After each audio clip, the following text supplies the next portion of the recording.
Je m'appelle Reda Choubaï et je suis photographe. Pour mon mémoire, j'ai travaillé sur la chaîne de production en photographie de mode et j'ai cherché à comprendre comment et pourquoi celle-ci a évolué sur les derniers 20 ans. La thématique de ma partie pratique de mémoire est un raisonnement par l'absurde, par lequel je pousse à l'extrême les logiques de consommation, production et pollution finalement dans l'industrie de la mode.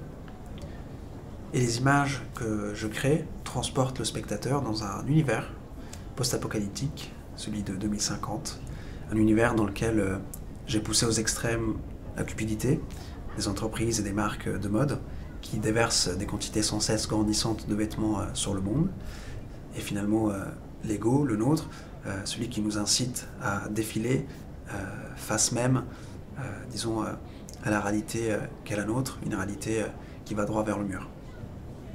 Par la mise en espace des images que j'ai pu créer, j'ai voulu signifier l'impact des images qu'on crée dans l'industrie de mode.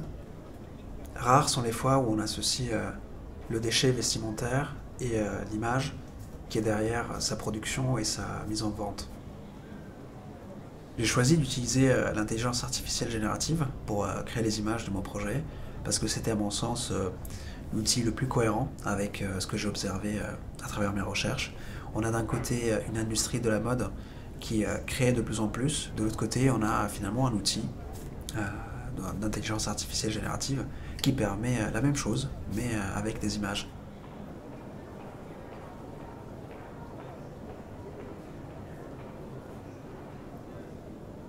Je décrirai les images de ce projet à la fois comme étant un trompe-l'œil et une bulimie créative.